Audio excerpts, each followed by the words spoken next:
Back in the 1960s, my dad was keen on motorbikes, and he happened to go to a clearance sale of reject aluminium bolts at Heathrow Airport in London. And here you can see a big pile of said bolts still in existence. They were my inheritance.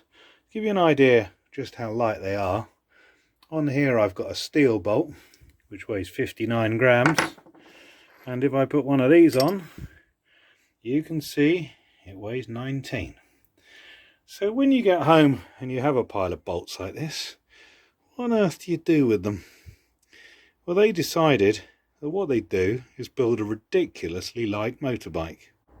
So when I say light, they started the late 1930s Matchless 350 single, and they hit it with a drill.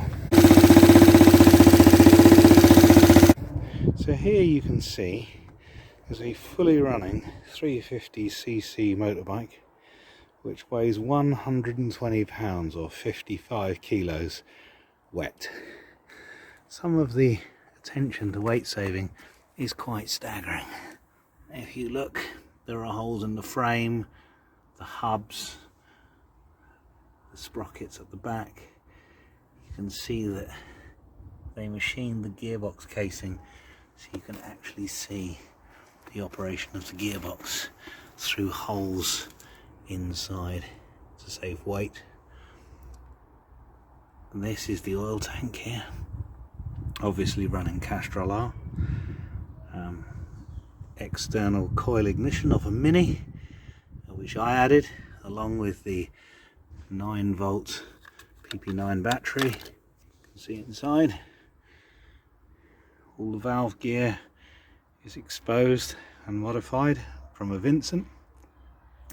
All of the cooling fins removed, so you have to oil everything yourself.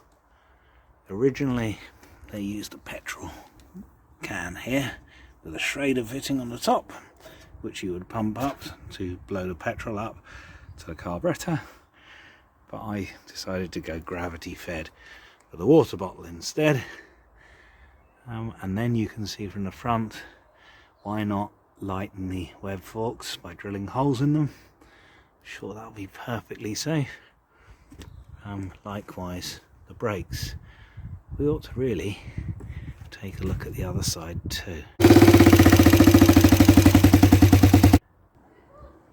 So when I turn it round, you can see this side, things like the brakes have been cut away completely, but they still work badly.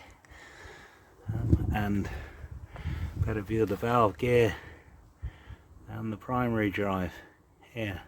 A couple of things that are interesting on the primary drive. To save weight, they took every other tooth off.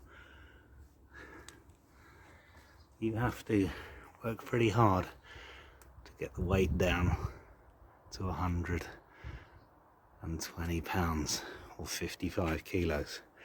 So I inherited this thing as a non-runner, and it had been sat for about 55 years. And recommissioned it a year or two ago, and in a second I'll put a video of the old thing running. Now bizarrely, in the UK they will let me run this thing at sprint races, despite the fact it is a death trap.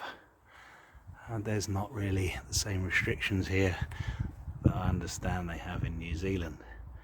But one of the problems is, as I'm a Hendra, I'm a bit of a heavy chap, and I weigh significantly more than this. So back in the old days, when they ran this thing and did the standing quarter mile in 16 seconds, they used a fella who was very lightweight. Because in the end, if you're going to drill holes in the bike, you need to drill holes in the fella who's riding it too, if he's had a heavy breakfast.